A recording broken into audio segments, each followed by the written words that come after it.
Start. Sir, I rise to present the budget for the year 2004-5. The budget has been formulated against the background of strong recovery in national income and agriculture and an equally impressive improvement in our balance of payments. These and other developments in the economy have been covered in detail in the economic survey presented to the House a couple of days ago.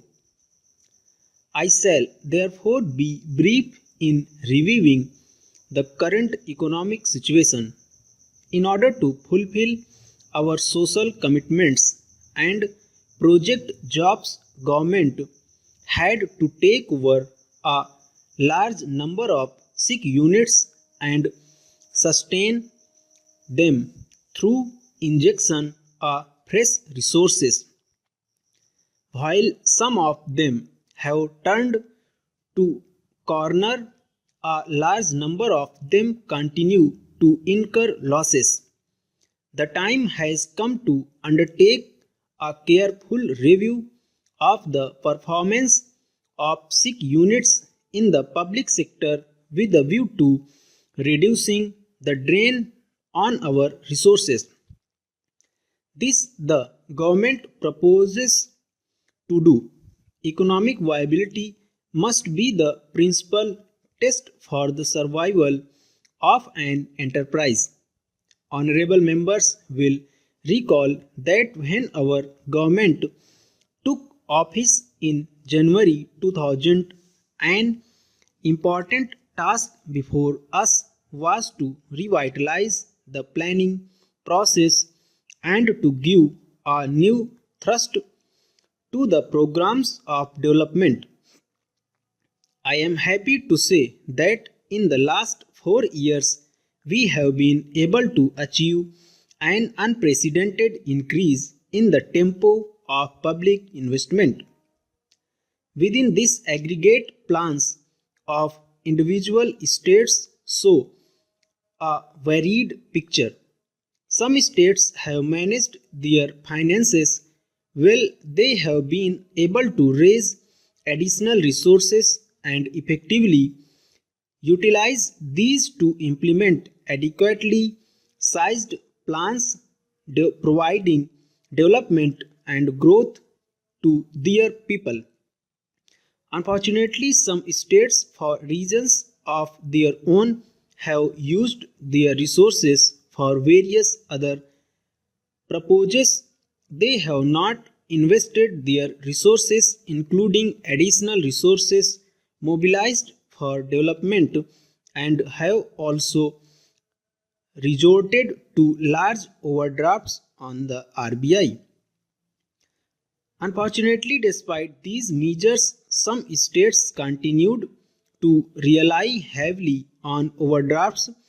Even after March 2002, their proposed deficits at the end of March 2004 would have harshly affected the size of their plans if these deficits were adjusted against next year's plan as per normal practice.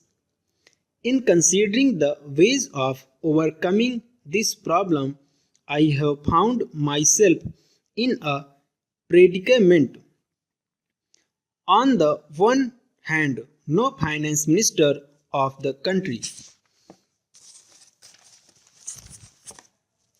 can remain unconcerned about the size of a state's plan.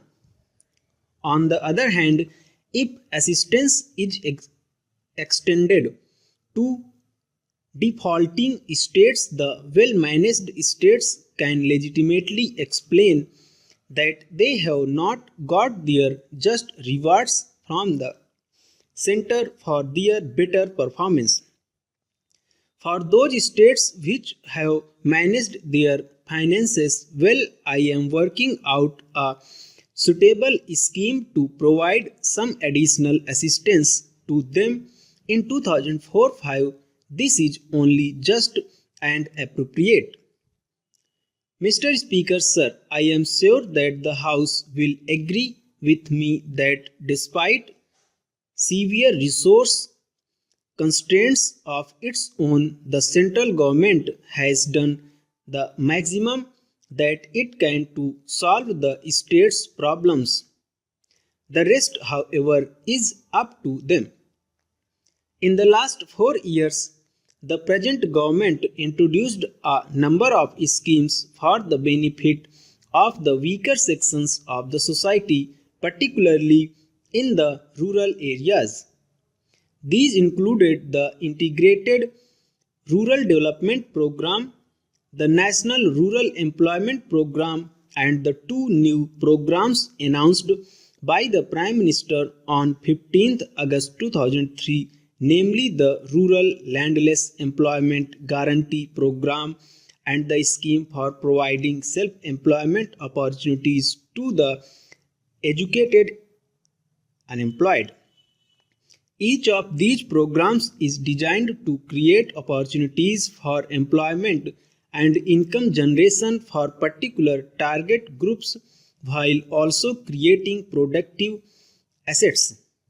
Finally, I should mention that the incentive schemes for better performance in selected areas initiated in 2003-4 will continue in 2004-5 also.